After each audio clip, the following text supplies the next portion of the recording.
마태복음 26장 31절서부터 46절, 그리고 요한복음 18장 12절서부터 18절 말씀입니다. 마태복음 26장 31절부터 46절 우리 함께 읽고, 그리고 18장 12절 18절 말씀 함께 교독하도록 하겠습니다. 우리 31절서부터 교독하도록 하겠습니다. 그때 예수께서 제자들에게 이르시되 오늘 밤에 너희가 다 나를 버리리라. 기록된 바 내가 목자를 치리니 양의 떼가 흩어지리라 하였느니라.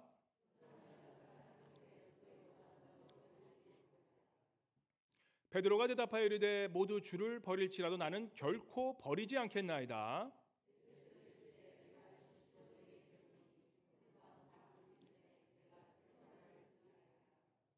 베드로가 이르되 내가 주와 함께 죽을지언정 주를 부인하지 않겠나이다 하고 모든 제자도 그와 같이 말하니라.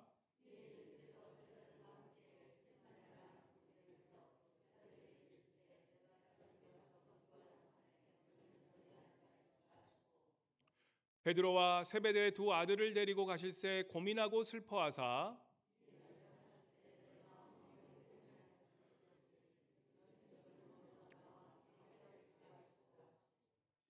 조금 나아가서 얼굴을 땅에 대시고 엎드려 기도하여 이르시되 내 아버지여, 만일 할만이시거든 이 잔을 내게서 지나가게 하옵소서. 그러나 나의 원대로 마시옵고 아버지의 원대로 하옵소서 하시고,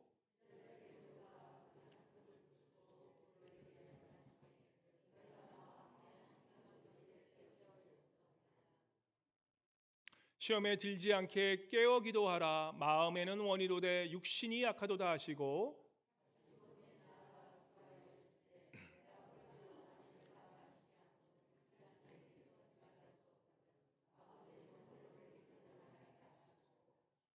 다시 오사 보신즉 그들이 자니 이는 그들의 눈이 피곤함일지러라.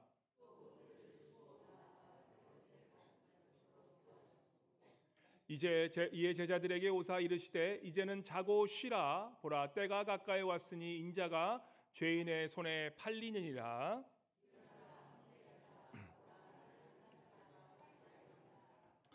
우리 요한복음 18장으로 넘어가겠습니다. 요한복음 18장 12절입니다. 이에 군대와 천부장과 유대인의 아랫사람들이 예수를 잡아 결박하여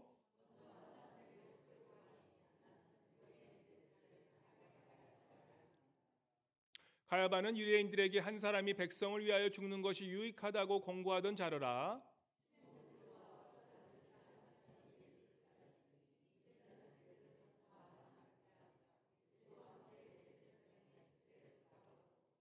베드로는 문 밖에 서 있는지라 대제사장을 아는 다른 제자가 나가서 문 지키는 여자에게 말하여 베드로를 데리고 들어오니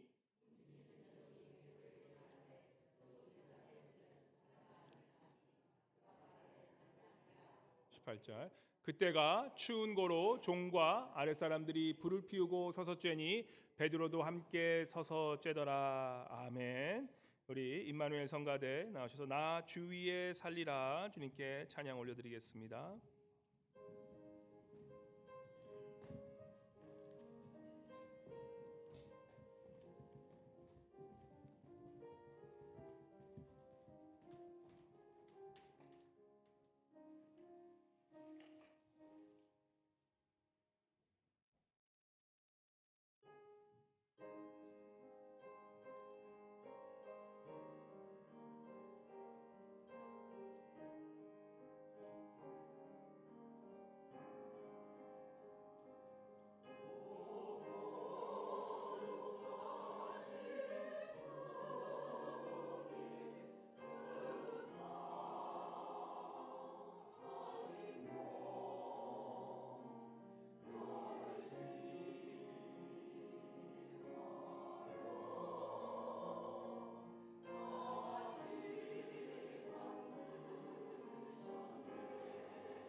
박수로 주님께 영광의 박수 올려드리겠습니다.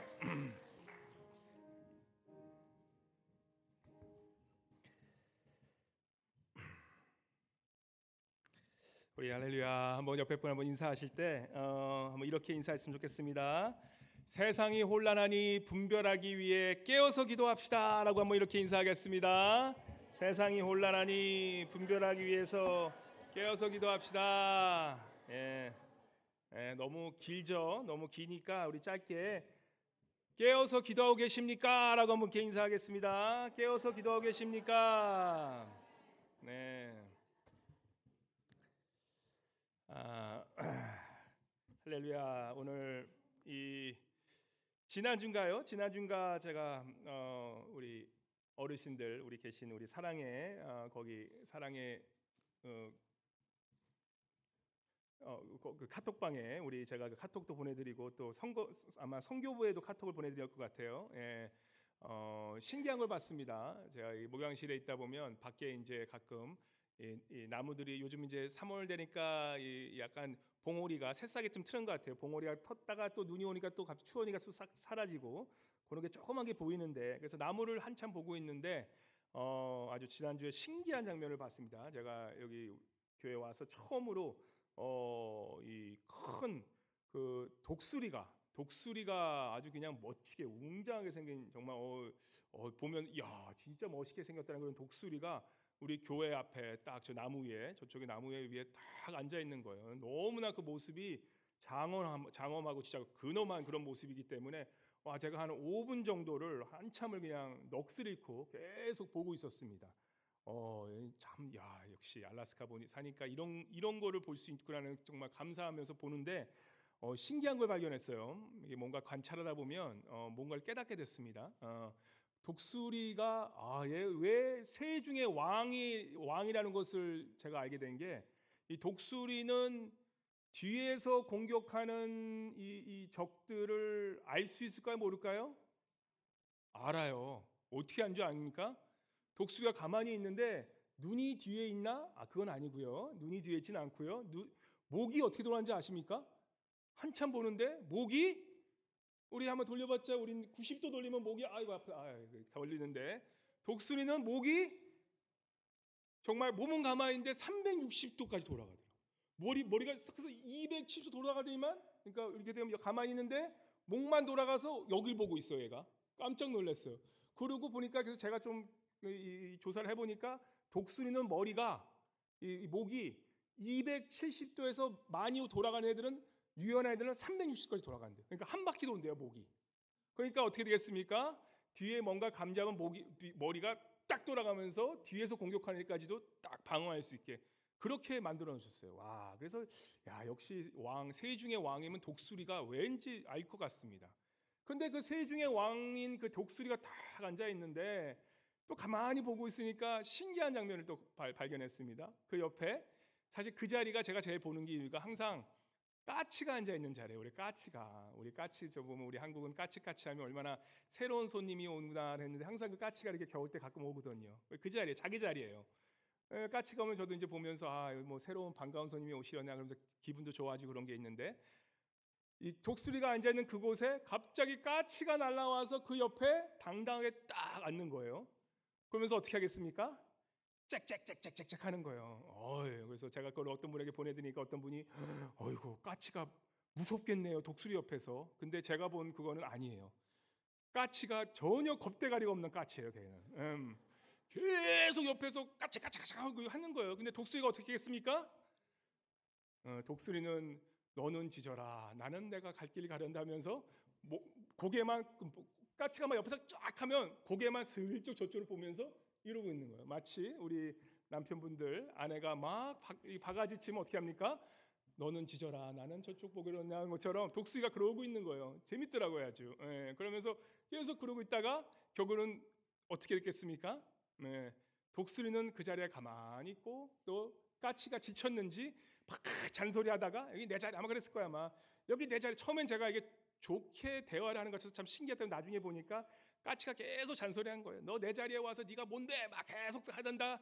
독수리가 아무 그냥 무시하고 있으니까 까치가 지쳤는지 그냥 한참 10분을 지저대다가 그냥 휙 날아가 보더라고요. 날아가는 것도 기분 나쁘게 아주 횡 하고 날아가더라고요. 그래서 제가 너무 신기해서 이거 독수리 보는 것도 사실 흔치 않은데 이 까치랑 독수리가 대화하는 것을 보니까 얼마나 신기합니까? 그래서 캘리포니아 제가 사시는 몇 분들한테 제가 그걸 보내드렸어요. 답장이 왔습니다. 아주 재밌는 답장이에요. 뭐라고 그러시냐면, 와, 알래스카에는 이 검은 몸이 검었고 얼굴은 하얀 그런 왕 참새가 사나 봐요. 그렇게 오셨더라고요. 예. 덩치 큰 참새인가요? 그렇게 막 퀘스천이 막 왔어요. 그래서 제가 보면서 참 이해해드려야 돼요. 왜냐하면 우리는 알래스카 살기 때문에 독수리를 보잖아요. 보기 때문에 독수리가 뭔지 알지만 캘리포니아 사시는 분들이 뭐 독수리 평생 한 번도 보셨겠습니까? 그러니까 뭐 정말 인구의 한 95%는 독수리 한 번 못 보시고 우리 천국 가신 분 많으세요. 그래서 아마 이해갑니다. 그래서 덩치 큰 참새 멋있네요. 그런 거 보면 제가 참 이 생각이 들었습니다. 우리 하나님께서도 우리에게 독수리를 보여주기 원하시는데 우리는 그것을 어떻게 해석합니까? 독수리가 아니라 뭐예요? 덩치 큰 참새를 왜 나에게 보이시고, 그렇게 우리는 해석하고 살아가는 우리의 신앙 모습이 아닌가, 그렇게 생각이 들었습니다. 하나님께서 우리에게 수없이 말씀하시고 그 뜻을 비춰주시면서 우리에게 독수리를 보여주시지만 우리는 어떻게 합니까? 우리가 본 건 참새밖에 없어. 우리가 아는 거는 참새 수준밖에 안 돼. 늘 참새처럼 생각하고 참새처럼 신앙생활하는 우리의 모습이 아닌지 그런 생각이 들게 됩니다. 오늘 본문 말씀도 사실 그런 말씀이에요.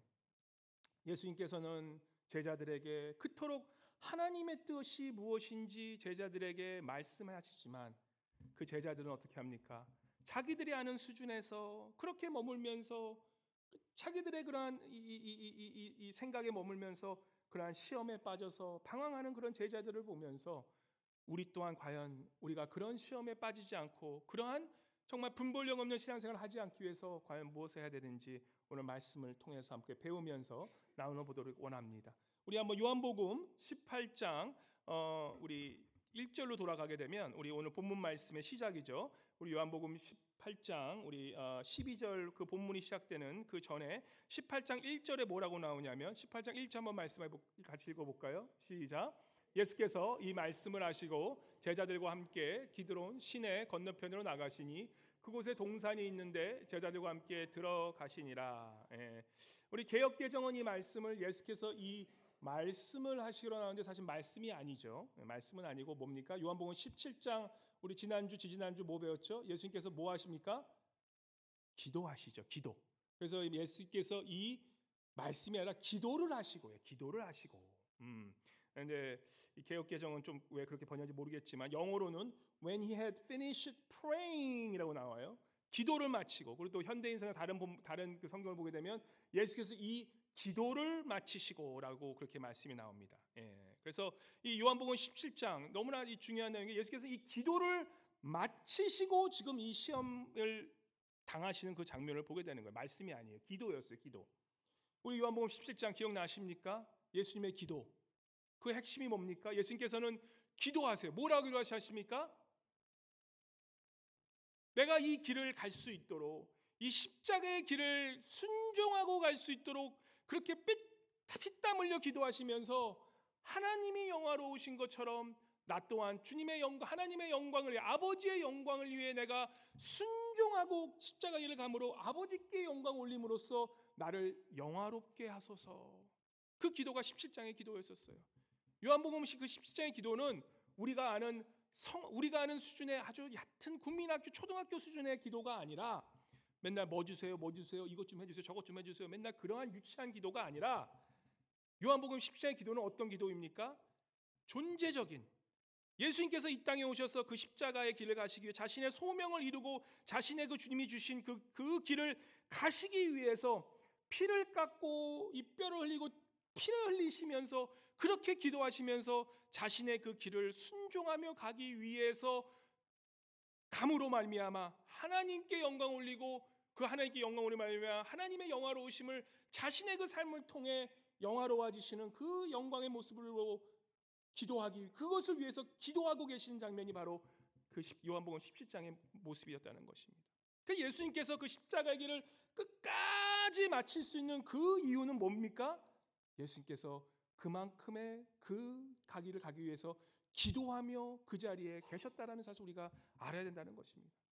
그래서 요한복음 17장의 그 기도는 우리가 배워야 될 성화의 기도요, 우리가 배워야 될 존재의 기도요, 우리가 정말 기도라는 것이 무엇인가의 그 아주 기도의 가장 고점을 찍는다면 바로 요한복음 17장의 기도가 된다는 것이죠. 그래서 여러분과 제가 기도 생활하는 그 이유, 우리가 왜 기도하냐라는 갔을 때 우리는 바로 그러한 요한복음 17장의 기도를 드리기 위해서 하나님께서 예수님의 원하셨던 그 예수님께서 바르셨던 그 길을 가셨던 그 길을 가기 위해서 기도하셨던 것처럼 우리 또한 우리에게 불러진 그 소명을 가기 위한 그런 기도가 우리에게도 있어야 된다는 것입니다.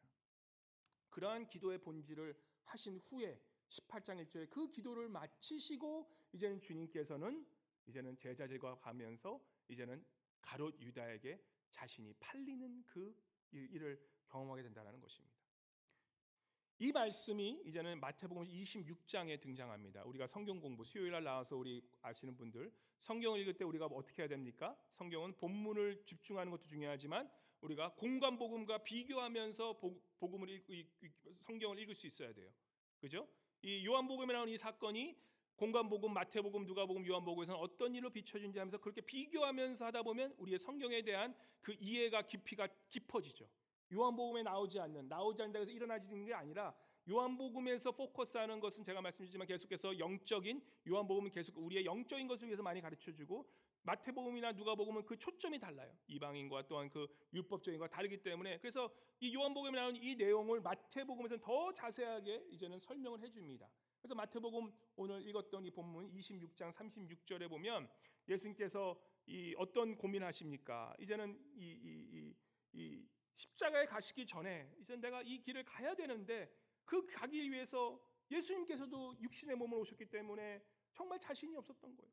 그래서 주님께 기도함으로써 그 능력을 얻게 되는 말씀이 마태복음 26장의 말씀이에요. 그래서 우리가 잘 아는 그 겟세만의 기도가 바로 그 기도의 장면입니다. 십자가 가시기 전에 그 십자가 길이 너무나 험난하기 때문에 내가 끝까지 이 길을 갈 수 있도록 하나님께 기도하며 제자들에게 그 중보하도록 그렇게 기도하셨던 장면이 겟세만의 동산의 기도였다는 것이에요. 36절에 이렇게 나오죠. 36절 마태복음 20장 36절에서 같이 읽어볼까요? 시작. 이에 예수께서 제자들과 함께 겟세마네라는 곳에 이르러 제자들에게 이르시되 내가 저기 가서 기도할 동안에 너는 여기 앉아 있으라 하시고, 여기 앉아 있으라는 게 뭐냐면 그냥 앉아 있겠습니까? 멀뚱멀뚱 앉아 이렇게 하셨습니까? 너희도 여기 앉아서 내가 여기서 기도하는 동안 너희도 같이 나를 위해서 중보하라고 그렇게 말씀하신 거예요. 그래서 37절에 보면은 베드로와 세베대 두 아들을 데리고 가실새 고민하고 슬퍼하사, 이제는 뭡니까? 이제 예수님께서 고민하고 슬퍼하시는 거예요. 38절에 이렇게 얘기합니다. 38절 같이 읽겠습니다. 시작. 이에 말씀하시되 내 마음이 매우 고민하여 죽게 되었으니 너희는 여기 머물러 나와 함께 깨어 있으라 하시고, 이제는 내가 정말로 이 십자가의 고난이 너무나 힘들고 이 시험을 내가 이겨야 되는데 그렇게 하지 못한 자신이 없으니까 예수님도 제자들에게 조금 손을 내미신 거예요. 마치 요즘 뭐 이런 얘기 안 하겠습니다. 하여튼 이 너무 혼자 하기 힘드니까 이게 도움을 청하는 거예요. 좀 와서 도와줘라. 제자들이 도와줘라 하는 거예요. 그러니까 이 제자들이 어떻게 했겠습니까? 예수님이 지금 뭐라고 했습니까? 죽게 되었다는 거예요. 정말 내 사랑하는 사람이 나 이제 죽게 되었으니까 기도 좀 해달라고 하면 여러분 기도하시겠습니까? 안 하겠습니까? 기도하는 척이라도 하지 않겠습니까? 근데 이 수제자라는 제자들, 이 베드로가 그 전에 어떻게 했습니까? 바로 그 전에 혈기 넘친 이 베드로가 내가 주님께서 만약에 어려움이까지 내가 내 목숨을 바치서라도 내가 주님을 위해 내가 죽을 각오가 됐으면 그렇게 호언장담하는 그 베드로가 예수님께서 내가 죽겠으니까 다른 거 말고 나 여기서 좀 기도해 주라 그러니까 그게 어떻게 합니까? 그 제자들이 그냥 그 순간에 바로 이 40절에 보니까 이렇게 얘기합니다. 40절에 한번 읽어볼까요? 40절 시작. 제자들에게 오사 그 자는 것을 보시고 베드로에게 말씀하시되 너희가 나와 함께 한 시간도 이렇게 깨어있을 수 없더냐. 이 말씀 뭐예요? 그들이 그냥 자고 있었던 거예요. 깨어있지 못하고 그냥 자고 있었던 거예요. 그래서 주님께서 어떻게 이럴 수 있냐. 41절에 말씀하십니다. 시험에 들지 않게 깨어 기도해줘라. 제발 깨어서 기도하라라고 하는데 두 번째 나아가서 주님께 기도하고 오시니까 그들이 어떻게 합니까? 43절에 보니까 43절 말씀 같이 읽어볼까요? 시작. 다시 오사 보신즉 그들이 잔이 있는 그들의 눈이 피고마니라. 야, 우리 예수님께서 이제는 제자들에게 야, 내가 이제 죽겠으니까 제발 나를 위해서 잠깐 깨어서 기도할 수 있겠니라 그렇게 부탁하는데 제자들이 어떻게 됩니까? 예수님은 죽으나 마나 나는 잠이나 자련다. 이거 잠이 왜 이렇게 더다냐? 그 자고 있는 거예요. 그들의 눈이 피곤하니라. 얼마나 눈이 피곤했으면 그렇게 그냥 자고 있는 거예요. 그러니까 예수께서 44절을 보니까 또 그들을 두시고 나아가 세 번째 같은 말씀으로 세 번 했다는 건 더 말씀하셨다는 얘기예요. 제발 좀 기도 좀 하겠니? 제가 정말 죄송하지 목사로서 맨날 성도들에게 기도하세요, 기도하세요. 기도 안 하실 분들은 착정하고 기도 안 해요. 예수님, 나는 잠이나 자겠다. 계속 기도 안 하고 있는 제자들의 모습입니다. 예수님께서 아마 포기하신 것 같아. 그들을 그냥 두시고 이제는 주님께서 스스로 기도하시러 가십니다. 우리 주님의 그 모습과 이 제자들의 모습이 너무나 비교되지 않습니까? 우리 주님께서 십자가의 그 길을 완성할 수 있었던 그 이유는 바로 뭐에서 결정난 줄 아십니까?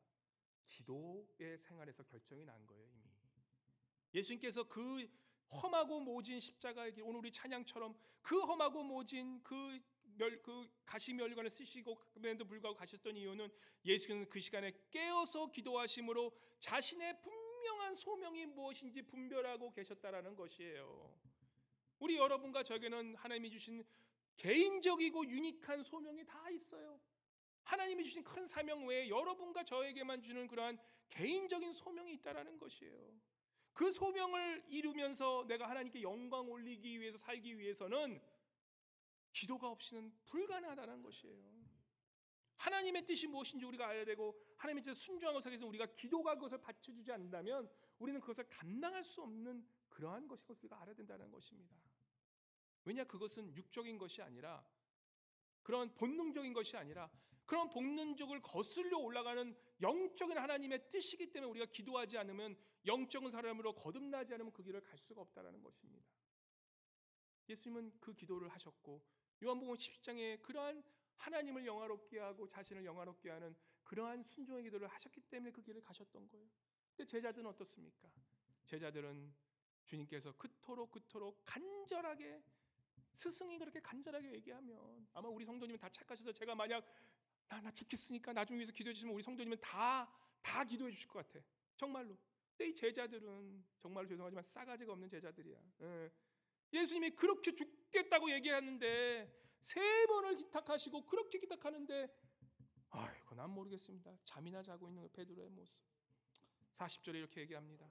제자들에게 오사 그 자는 것을 보시고 나와 한 시간도 깨어있을 수 없더냐 말씀하시면서 주님께서 41절에 이렇게 말씀합니다.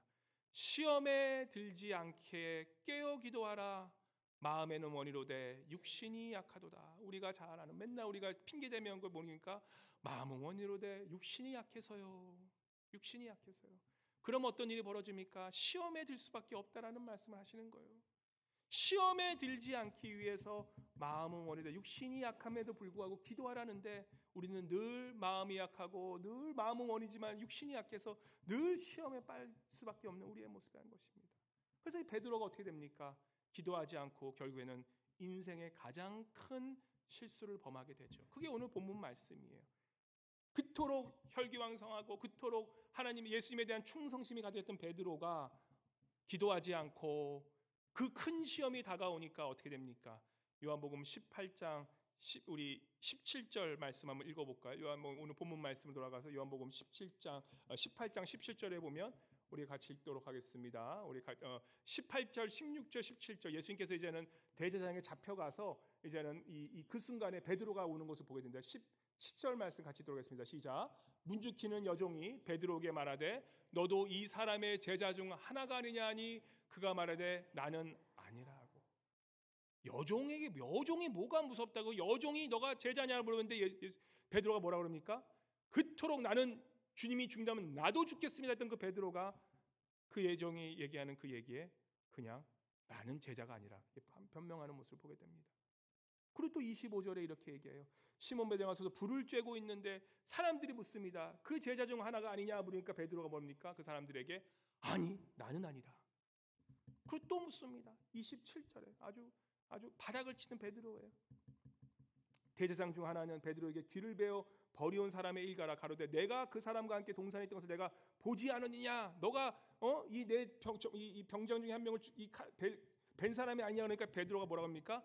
아니 나는 비슷하게 생긴 사람입니다. 아닙니다 하고 그렇게 시험에 3번이나 빠지고 결국은 닭이 울어 버리고 베드로는 그 인생에 아주 밑바닥을 치는 그러한 실수를 하게 됩니다. 우리에게 오는 시험이 3가지가 있다고 합니다. 시험의 종류가 3가지예요. 무슨 종류의 시험이냐? 우리가 신앙생활하면서 오는 시험의 3가지는 연단의 시험이에요. 이 연단의 시험이라는 것은 뭐냐면 이것은 우리가 이 시험을 하나님께서 허락하심으로 이 시험을 이김으로써 더욱더 믿음의 사람으로 성숙하게 되는 그런 이 연단의 시험이 있고 우리에겐 또 시련이라는 시험이 옵니다. 주님을 믿기 때문에 가끔 핍박도 받고 불편함도 겪고 또 이 시련도 겪는 이러한 어려움을 겪는 이것이 시련의 시험이에요. 그리고 또 한 가지는 무슨 시험이냐면 사탄이 우리에게 죄에 빠지게 해서 곤란에 빠지게 해서 사탄이 주는 그런 유혹의 시험이 있습니다. 지금 사실 이 베드로에게는 이 3가지 시험 우리가 흔히 말하는 퍼펙트 스톰이라고 하죠. 퍼펙트 스톰. 이 인생의 그러한 태풍이 한꺼번에 몰려온 거예요. 이게 연단의 시험과 이 시련의 시험과 이 유혹의 시험이 한꺼번에 베드로에게 닥치니까 이 베드로가 어떻게 했겠습니까? 당연히 넘어질 수밖에 없죠. 당연히 넘어질 수밖에 없었던 거예요. 우리가 시험을 이기는 이거 우리가 제자연육할 때 배운 겁니다. 아마 기억나시지 않으면 다시 돌아가서 한번 보세요. 이러한 시험을 이기는 방법이 있습니다. 그게 무엇입니까? 우리가 이미 알고 있는 것 무엇을 이길 수 있을까요? 기도. 그것도 말씀과 기도에 우리 이미 알고 있어요. 말씀과 기도, 찬양 예배, 말씀과 기도를 우리가 알 수 있으니까 우리가 왜 그러냐? 말씀과 기도를 하고면 우리는 이게 시험이 어떤 시험인지 분별하게 된다는 것이에요. 유혹이 왔을 때 이 유혹을 분별할 수 있게. 왜 우리가 유혹에 당합니까? 이것이 유혹인지 아닌지도 모르고 이게 똥인지 된장인지도 분별하지 못하고 당하게 되는 거예요. 지금 이 세상이 그런 세상이에요. 분별하고 사셔야 됩니다. 코를 베어가도 우리가 내 코를 베건 사람한테 오히려 땡큐 하고 살아가는 시대가 이 시대예요. 얼마나 세상이 혼란하고 분별력이 없으면 속고 살아가는 이 세상인지 아십니까? 내 생명을 내주고도 그 생명을 가져간 사람한테 땡큐 해주는 세상이 지금 이 세상이에요. 분별하지 않으면 우리가 진짜로 이 세상에 속고 살 수밖에 없는 것이 이러한 세상에 우리가 지금 살아가고 있다는 것입니다. 분별해야 되는 것이에요. 분별. 말씀과 기도로서 하나님이 내게 주신 소명이 무엇인지 하나님이 내게 말씀하는 것이 무엇인지 분별하고 살지 않으면 우리가 그 시험에 빠질 수밖에 없는 그러한 시대에 우리가 살고 있기 때문에 우리가 늘 깨어서 기도해야 된다는 것입니다. 이 베드로는 그것을 못했어요. 그래서 이것이 연단의 시험인지 이것의 자신의 그러한 분별의 시험인지 이것이 알 수도 없었다는 것이에요. 우리가 시험을 이기고 또 시험을 승리하기 위해서는 기도를 하지 않고서는 그 기도의 능력으로는 우리가 도저히 승리할 수 없는 것을 우리가 알아야 된다는 것입니다. 우리가 하나님의 뜻을 위해서 살아가고 주님의 소명대로 살아가기 위해서 우리가 무엇을 해야 되는지는 사실 본문 말씀에 자명하게 나타납니다. 우리가 무엇을 해야 될까요? 우리가 기도하지 않는다면 우리가 하나님의 소명을 알지도 못하고 기도하지 않는다면 우리가 이 세상에 오는 그 시험을 이기지도 못할 뿐더러 그 시험이 오게 되면 오히려 그냥 밥이 되는 그러한 우리의 모습이기 때문에 우리가 기도가 얼마나 중요한지 깨닫고 살아가는 것이 중요하다는 것입니다. 그래서 우리가 기도하게 되면 하나님께서 분별력을 주심으로 이 모든 세상을 분별하고 또한 하나님의 뜻이 뭔지 알고 살아가게 되면 우리가 그것을 시험을 이길 수 있는 능력으로 살아갈 수 있게 되는 것입니다. 겟세마니에서 주님께서 가르쳐 주신 그 기도가 그러한 기도였다는 것이에요. 베드로에게 왜 주님께서 그 제자들에게 그토록 깨어서 기도하라고 왜 말씀하셨겠습니까? 나는 나의 소명을 알기 때문에 주님은 주님의 소명대로 살아가기 위해서 주님이 주신 그 하나님의 그러한 소명이 주신 그 십자가 길을 걸어가기 위해서 주님은 깨어서 기도하시므로 그 길을 마치고 갈 수가 있었는데 주님이 보시기에 제자들이 너무나 안타깝던 거예요. 이 제자들의 소명은 무엇입니까? 제자로서 무엇을 해야 됩니까? 베드로가 이미 얘기했어요. 주님이 죽으면 나도 따라가겠노라는 그러한 자신의 소명을 이루기 위해서 가야 된 것이 제자들의 소명이었음에도 불구하고 그 소명을 이루기 위해서 제자들로 가야 되는데 제자들은 기도하지 않았기 때문에 그 음성을 들을 수 없게 되는 거예요. 우리가 기도할 때 주는 하나님의 축복이 무엇입니까? 하나님의 음성을 듣게 돼요. 여기 그런 분도 계시고 하나님은 난 절대 나에게 얘기 안 해주시는데요. 아니요. 하나님은 지금도 여러분과 저에게 지금 이 순간도 하나님께서는 여러분들에게 말씀하고 계시는 것을 믿으시기 바랍니다. 하나님께서는 우리에게 항상 말씀하고 계세요. 하나님의 창조 세계를 그렇게 만드셨어요. 제가 저번에도 말씀드렸지만 이 박쥐 동굴 안에 박쥐들이 수만 마리 있잖아요. 수만 마리 있는 박쥐 중에 어린 박쥐가 얼마나 짹짹짹짹짹 얼마나 시끄럽습니까, 그죠? 동굴 안에서 그 울리는 그 소리 때문에 옹 울리면서. 그런데 그 어미새는 그 새끼새의 그 짹짹짹는 소리를 그 수만 마리의 박쥐 중에서 딱 알아채고 어떻게 하는 줄 아십니까? 음식을 먹을 것을 딱 가져다 그 자기 새끼를 딱 준다는 거예요. 그 수만 마리의 이 박쥐들이 서로 각자 그렇게 시끄럽게 짹짹거리는데 그 어미 박쥐는 그 자신의 새끼 박쥐를 바로 딱 알아듣고 그 박쥐에게 자신의 새끼에게만 그 음식을 딱 준다는 것입니다. 과학으로는 이게 무슨 초음파로 해가지고 프리퀀시가 딱 맞아가지고 우리가 생각하는 정말 이 레이더 시스템처럼 그게 딱 잡힌대요. 하나님이 박쥐도 그렇게 창조하셨으면 세상의 피조물 중에 정말 가장 귀한 하나님의 형상대로 지으신 여러분과 저를 하나님께서 불통하게 만드셨겠습니까? 아니라는 거예요. 하나님은 우리에게 가장 원하시는 것이 하나님 자녀와 통화하고 말씀 통하고 또한 대화하기를 원하시는 게 우리 하나님의 뜻인 줄을 아시고 믿으시기 바랍니다. 하나님 그래서 그렇게 우리를 창조하셨다는 거예요. 그래서 우리는 하나님의 음성을 듣기 위해서 살아야 된다는 것이에요. 하나님의 음성을 들어야지만 우리는 어떻게 됩니까? 분별하고 살아가고 또한 이 세상에서 깨어서 살 수 있다는 것이 그리고 우리의 소명을 알고 살아갈 수 있다는 것입니다. 기도하는 것, 하나님의 음성을 분별하는 것이죠. 근데 기도도 잘해야 돼요. 왜냐하면 기도할 때 알아야 되는 게 기도도 영적인 기도를 할 때 마귀들이 우리에게 속삭입니다. 특별히 영적으로 좀 깨어있는 분들이 기도 잘하셔야 되는 게 영적으로 깨어있는 분들이 기도할 때 하나님의 뜻을 분별하지 못하고 기도하다 보면 이상한 잡것들이 들어와요. 어떤 분이 그러시더라고. 목사님 요즘 제가 무슨 TV를 재밌는 거 보는데 요즘에 한국 TV들이 막 이상한 잡신들이 나오는 그런 TV 쇼들이 막 엄청 나와요. 한국 젊은이들이 신앙을 떠나버리니까 어디 됩니까? 그런 토종신들, 그런 잡신들, 그런 미신들 이런 것들에 굉장히 젊은 세대들이 빠져 있어요. 그러니까 막 귀신들 나오는 거 재밌다고 막 보는 거예요. 그런 거 보고 나서 아무리 기도해 보세요. 오히려 귀신들 소리나 들리지. 기도하는 그 자체가 중요한 게 아니라는 거예요. 기도하면서 우리가 분별하고 기도하는 게 중요하다는 것이에요. 그 분별하게 하는 그것이 무엇입니까? 말씀으로 가야 되는 거예요. 말씀을 읽고 그 말씀을 묵상하고 그 말씀을 내 삶에 채워진 다음에 기도하면서 하나님의 말씀대로 기도할 때에 우리가 하나님의 말씀과 귀신의 말씀, 귀신의 말씀이죠. 귀신의 말과 이런 잡기들의 그런 것들을 분별할 수 있다는 거예요. 아니면 내 안에 있는 그런 이기심, 내 안에도 내 자아가 하나님의 자리에 딱 앉아 있다고요. 내가 내 중심에 딱 앉아 있는데 내가 아무리 기도해봐요. 누구 위해 기도하는 거니까? 하나님께 기도하는 게 아니라 내 스스로를 높이는 그런 기도. 저분은 기도 많이 하는데 왜 저렇게 잘난 척하고 살까? 아니라는 거예요. 그런 기도는 아무리 해봤자 하나님 앞에 별로 기뻐하는, 물론 그 안 하는 기도보다 낫겠지. 우리가 기도하기 위해서는 분별하기 위해서는 말씀으로 돌아간다는 거예요. 이 말씀을 돌아가서 말씀을 묵상하면서 기도해야지 그 기도가 파워풀해지는 거예요. 그 기도가 진정한 하나님의 음성을 듣는 기도가 된다는 것이에요. 히브리서 4장 12절 말씀 이렇게 말씀하지 않습니까? 히브리서 4장 12절 말씀 우리 같이 읽어볼까요? 시작. 하나님의 말씀은 살아있고 활력이 있어 좌의 날선 어떤 검보다도 예리하여 홍과 영과 및 관념과 골수를 찔러 쪼개기까지 하며 또 마음의 생각과 뜻을 판단하나니. 그래서 이 말씀은 어떻게 하면 우리에게 분별력을 준다는 것이에요.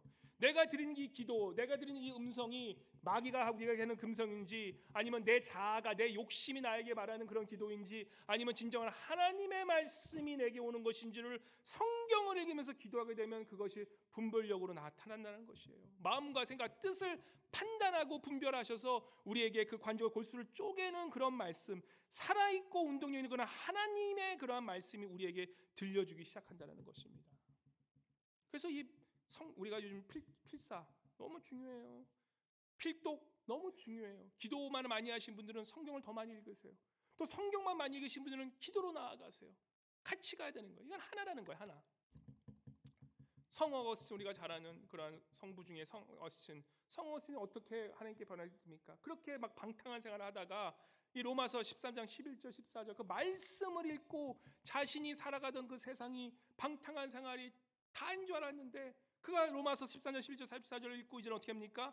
단정행하고 낮에나 같이 방탕하거나 술 취하지 말며 음란하거나 호색하지 말며 다투거나 시기하지 말고 오직 그리스도로 옷 입고 정욕을 하여 기회를 도모하지 말라는 그 말씀이 자기에게 확 다가오면서 그가 그때 무릎 꿇고 회개하며 기도하기 시작해요. 하나님의 말씀이 들어오니까 내가 여태까지 살았던 나의 인생이 이제는 얼마나 한심한 인생인지를 보이게 돼, 분별하게 된다는 것이에요. 빌리 그라함 목사님도 그런 말씀하시죠. 자신이 그냥 이런저런 그냥 대충 그냥 살아가는 그런 사람이었다가 갑자기 말씀을 읽으라는 그에 들어서 그냥 앉아서 말씀을 계속 읽으셨대요. 기도하고 말씀 읽고 몇 주를 그렇게 하다가 결국에는 성령을 받아서 이제는 완전히 그런 목사님으로 이제 다시금 태어나는, 성경 말씀을 읽어야 된다는 거예요. 말씀을 읽고 우리가 하나님의 음성을 듣는 것이 신비주의가 아니라는 것이에요. 이것은 우리가 말씀을 하나님께서 우리에게 당연히 말씀하신다는 것이에요. 제가 저번에 한번 설교 때 말씀드렸지만 이거는 뭐 자세한 건 못하겠지만 우리가 하나님의 음성을 분별하는 그러한 이 방법이 있어요. 처음에 심플하게 아주 단순하게 하나님께 나가는 거예요. 그리고 마음을 여는 거예요. 마음 오픈하고. 그러고 없으니까 우리 마음을 깨끗이, 죄가 없어요. 깨끗하게 되죠. 안 그러면 나의 욕심이 나에게 막 얘기하기 시작하거든요. 그리고 어떻게 합니까? 내가 하나님이 원하시는 건 조용한 그러한 시간 앞에 나와서 그러한 사람들에게 보이는 거 말고 뒤에 조용히 주님 앞에 나가는 게 필요해요. 사일런스. 우리가 항상 입을 다물고, 다음 주가 이제 침묵의 기도에 대해서 말씀드릴 건데, 우리가 다음에 조용히 주님 앞에서 입 다물게, 하나님이 말씀해서 내가 뭘 중얼중얼거립니까? 그죠? 그래서 우리가 분별할 수 있게 되고, 또한 주님의 그런 관계 안에서 하나님의 뜻이 뭔지 우리가 말씀 안에서도 알게 된다는 것입니다. 오늘 이 겟세마네 기도를 한마디로 정의하자면 어떤 기도냐라고 했을 때 이 기도를 무관심의 기도라고 얘기해요. Prayer of indifference라고 얘기를 해요. 무관심의 기도라는 뜻이 무엇이냐? Prayer of indifference가 뭐냐? 이 겟세마니에서 주님께서 드신 그 기도, 뭐가 무관심이냐? 무관심 그렇게 좋은 말은 아닌데, 그죠? 근데 이것을 우리가 이 신학자들이 Prayer of indifference, 이것은 무관심의 기도라고 하는 이유는 우리 주님께서는 무엇에 무관심했다고 생각하십니까?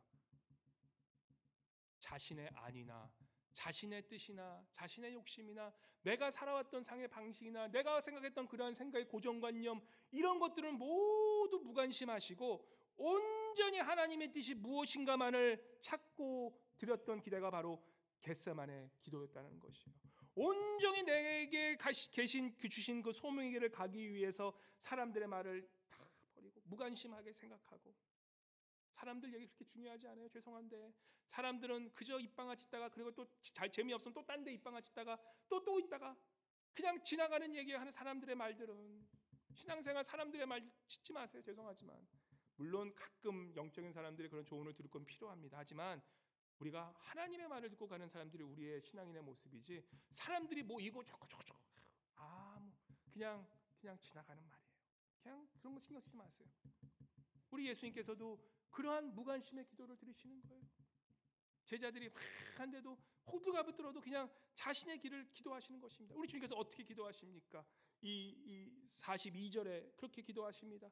깨어서 기도하라 그러고 말씀하시면서 39절에 먼저 이렇게 말씀하세요. 39절 말씀 한번 같이 읽어볼까요?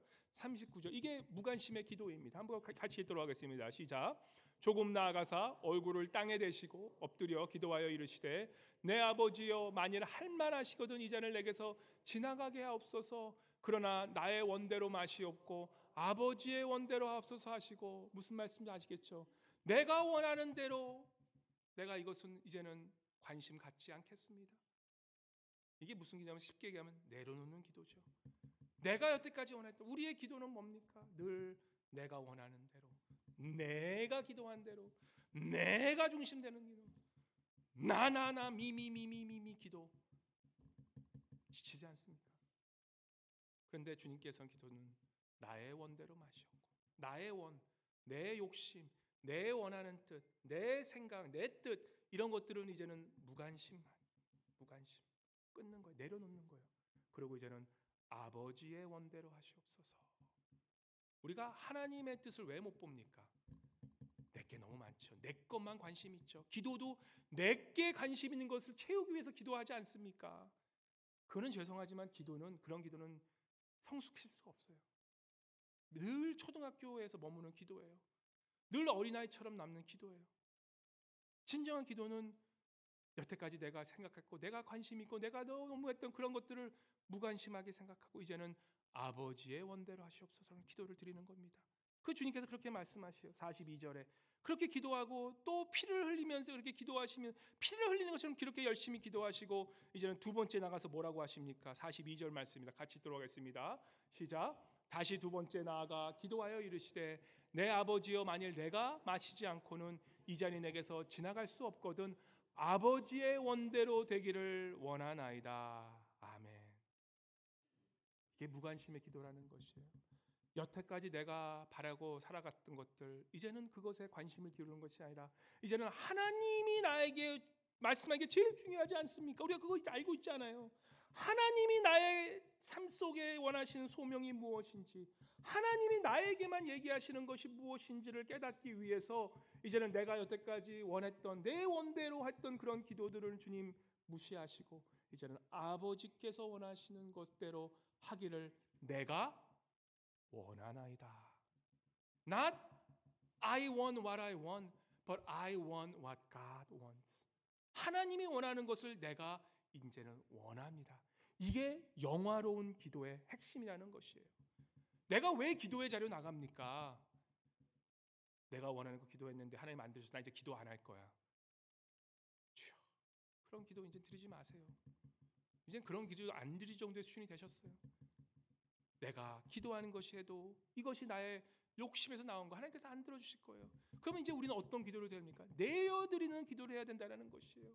주여, 이제 내가 원하는 것 그저 내가 받기 위해서는 그런 기도가 아니라, 이제는 하나님이 원하시는 것을 내가 원할 수 있는 그러한 마음으로 기도하게 도와주시옵소서.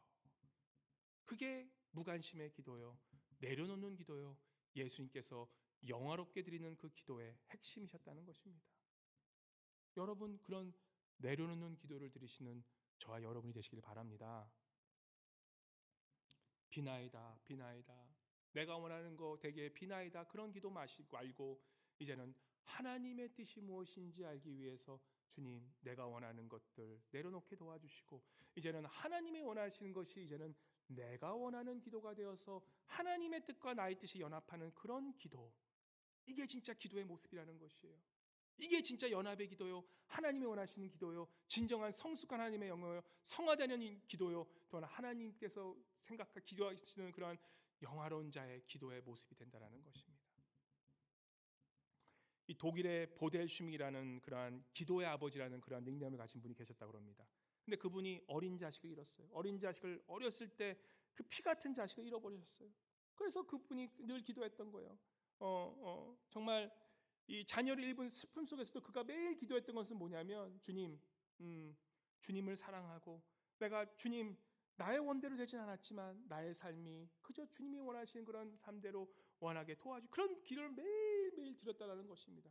그런 기도를 계속 드렸던 그분이 이제는 독일의 가장 기도의 아버지가 누굽니까? 그러면 바로 이 보델슈밍이라는 이분이 됐다는 거예요. 내가 원하는 기도가 아니라 하나님께 그 슬픔과 어려움이 있음에도 불구하고 정말 그러한 그 세상의 생각 속에서도 항상 주님의 뜻대로 기도했던 그분, 바로 기도의 아버지가 되시는 그러한 비밀이었다는 것입니다. 사랑하는 성도님 여러분, 이 신앙은 계속 말씀드리지만, 우리 신앙은 한번 쫙 올라가는 그런 게 아니에요. 한탕주의가 아니에요. 신앙은 매일매일 삶의 그러한 기로점에서 우리가 점을 찍으면서 나아갈 때 그 점이 이제는 이루어져서 선이 되는 거예요. 우리의 기도 생활은 뭡니까? 매일매일 그러한 기도와 말씀이 뭉치고 돼서 우리가 신앙이 이루어지는 것이 갑자기 무슨 기말고사라고 그래서 갑자기 몰아쳐서 기도하는 그런 기도, 시험이 오면 우리는 넘어질 수밖에 없어요. 베드로가 그러지 않았습니까? 매일매일 우리가 하나님 앞에 조금씩 기도하는 것, 그것을 통해서 우리는 신앙이 깊어지고, 또 그렇게 해야지만 우리에게 다가올 그런 퍼펙트한 스톰이 찾아왔을 때, 우리에게 그런 태풍이 쳤을 때 우리 그 시험을 이길 수 있게 된다는 것입니다. 요즘 신앙인으로 살아간다 그러시면서 기도 안 하시는 분들 너무 많아요. 정말이에요. 나는 기독교인이다 하면서 기도하십니까? 아니요, 기도 안 한대요. 이게 너무 당연해졌어. 믿음이 좋으신 건지 배짱이 좋으신 건지 모르겠어요.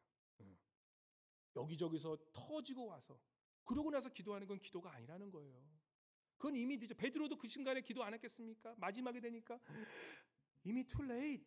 예수님이 기도할 때 기도하지 않고 평소에 그런 기도를 쌓아두지 않고 분별력이 없고 이미 늦은 후에 늦을 수 있다는 것이에요. 늦었을 때가 가장 빠르다고 얘기하시죠. 그러니까 지금도 늦지 않았다는 거예요. 지금부터 우리가 해야 될 것이 무엇이냐? 우리가 매일매일 우리가 주님께서 맨날 쉬지 않고 기도하는 그 말씀처럼 우리가 매일매일 주님을 위해 기도의 자리로 나가는 것이 중요하다는 것이에요. 매일매일 기도를 쌓아놔야지만 그러한 마귀의 유혹이 찾아오고 그러한 시련이 찾아오고 또한 단련하는 그러한 나를 위험하는 그 믿음을 성장하는 그런 시험이 찾아서 우리가 이거는 딱 아는 거라고요. 저에게 큰 시험이 한번 찾아온 적이 있었어요. 정말 제가 30대 이제 목사 되고 이제 여기 오기 전쯤에 정말 제 인생에 내가 여태까지 살아왔던 그 모든 것을 다 그냥 버리느냐, 아니면 그리고 이제 하나님의 길을 가느냐, 아니면 내가 하나님의 길을 가지 않고 내가 저기를 가냐, 그런 시험이 찾아온 적이 있어요. 근데 다행히 제가 잘난 척하는 게 아니라 기도했거든요. 항상 기도하죠. 기도 안 하겠습니까? 목사니까 기도하죠. 기도하니까 갑자기 저에게 주신 생각, 이런 생각, 이건 하나님께서 주시는 이거는 시험이구나. 그래도 마귀가 주는 시험이다. 딱 알겠더라고요.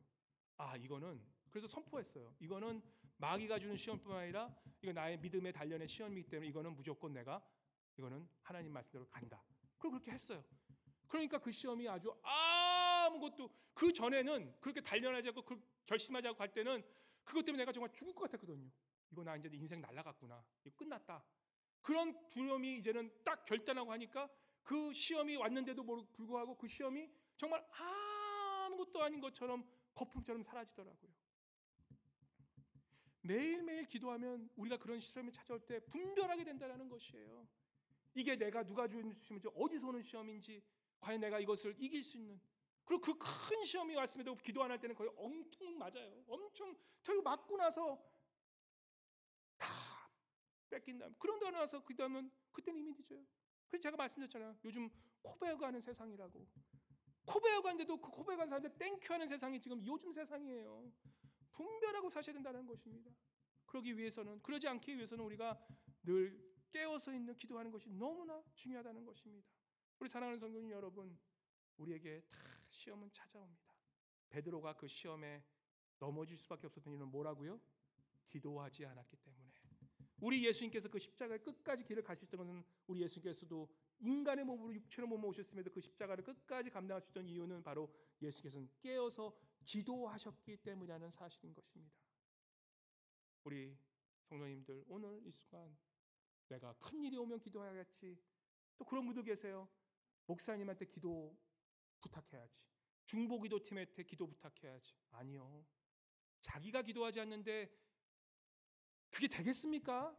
물론 믿지 않는 자들에게는 주님이 중보기도 많이 사용하세요. 근데 벌써 믿고 벌써 신앙이 이렇게 했는데 자기는 기도 안 하면서 남에게 기도 부탁할 시간이 있을 때 자기가 기도하세요. 절대 그런 거 기도 안 일어나요. 내가 먼저 기도하고 나서 상대방에게 기도 부탁해야지. 우리 주님이 자기가 기도하면서 내가 기도함에도 부족할 때 그때 제자에게 기도 부탁하신 것처럼 내가 먼저 기도하시고 남에게 기도 부탁하셔야 된다는 것입니다. 우리 사랑하는 성도님, 마지막 마칠게요. 제가 부탁드립니다. 기도합시다. 기도밖에 길이 없습니다. 이 세상은 험악해지고 이 세상은 정말 분별하기 어려운 이 세상 살아가면서 우리가 시험에 이기기 위해서는 다른 것이 없습니다. 기도와 말씀밖에 없어요. 말씀으로 늘 통독하시고 말씀 늘 통독하시고 또한 필사하시면서 말씀으로 분별하시고 그 말씀이 내 머리에 놨는 것이 아니라 이제는 기도함으로써 내 마음으로 나고 내 영이 주님 앞에 다시금 살아있는 역사가 내 삶에 일어날 수 있도록 내가 그렇게 주님 앞에 내 삶을 드릴 수 있도록 그렇게 기도하심으로 시험이 와도 그 시험이 하나님 그 영광 앞에서 무서워 도망가는 그런 기도의 용사로 서시기를 기도함으로써 오늘도 승리하고 나아가시는 그런 우리 알라스카 동영상의 모든 성도님 모두 되시기를 주님을 간절히 축원합니다. 우리 이 시간 짧게 우리 기도하고 나아갈 때에 정말 우리 한번 하나님께 간절히 기도했으면 좋겠습니다. 주님, 나를 도와주시고 내가 이제는 베드로처럼 기도하지 않았기에 시험에 드는 그러한 어리석은 자 되지 않도록 도와주시고 우리 주님이 늘 기도하셨던 것처럼 주님 내가 말씀으로 또한 기도로 승리하게 도와주시옵소서. 내가 매일매일 쉬지 않고 기도함으로 그런 어려움이 찾아와도 주님 너끈히 이기는 승리하며 살아가는 그런 승리의 기도의 용사 되어달라고 우리 한번 주여 한번 외치시고 주님께 정말 회개하지 못한 모습 주님께 회개하고 이제는 기도하겠습니다 이렇게 결단하고 나아가는 우리 기도 주님께 올려드리겠습니다. 주여 한번 외치고 주님께 기도하고 나아가겠습니다. 주여 할렐루야. 좋으신 하나님 아버지 감사합니다. 아버지 이 시간 주님 기도하고 나아가기 원합니다. 아버지 우리가 기도하지 못하여 분별하지 못하고 살아갑니다. 아버지 이 세상의 유혹에 넘어질 수밖에 없는 우리들 주님 아버지 불쌍히 여겨 주셔서 아버지 주님 앞에 정말로 깨어서 기도하고 나아가는 저희들 될 수 있도록 주여 도와주시옵소서. 베드로에게 단 한 시간도 깨어서 기도하지 못하느냐라고 그렇게 책망하심으로 아버지 그 베드로가 그러한 인생에 엄청난 큰 실수를 범했던 것 우리가 배우게 되어 주셔서 아버지 우리도 인생에서 그러한 시험과 어려움이 올 때 늘 기도로 승리하고 나아가는 저희들 될 수 있도록 주여 도우시고 인도하여 주시옵소서. 기도의 영을 부어주시고 기도하게 도와주시고 아버지 정말 늘 쉬지 않고 기도함으로 말미암아 주님이 혼동되고 이 어렵고 정말 이 험악한 이 세상에 아버지 정말 하나님의 말씀으로 분별하고 기도함으로 깨어서 정말 주님 분별해 나가는 귀한 성도를 될 수 있도록 주여 기도의 용사들 기도원의 기도 용사들 될 수 있도록 주여 허락하여 주시옵소서. 주님 감사합니다.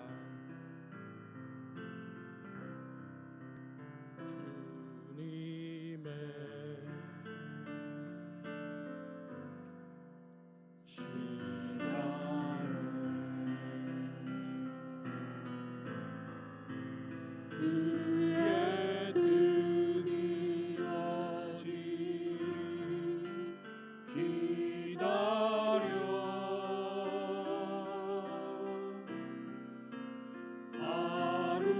하루하루 살 동안 주님 인도하시니 주 뜻 이룰 때까지 기다려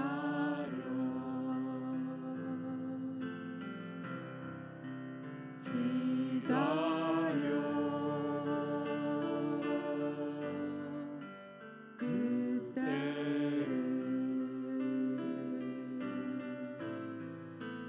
그의 뜻 이루어지니 기다려 주의 뜻 이루어질 때 우리들의 모든 것 아름답게 변하리 기다려 주님의 시간에 주님의 시간에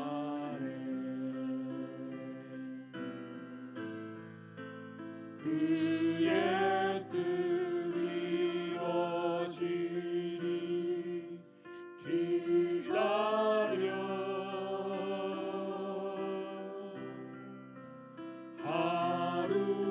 하루하루 살 동안 주님 인도하시니 주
할렐루야. 영화로우신 하나님 아버지 감사합니다. 주님 오늘 말씀을 통하여서 베드로가 또한 제자들이 주님 깨어있지 못하고 기도하지 못함으로 그 시험이 그들에게 닥쳤을 때 그 시험이 닥친지도 모르고 그저 넘어지고 쓰러지는 모습을 보게 됩니다.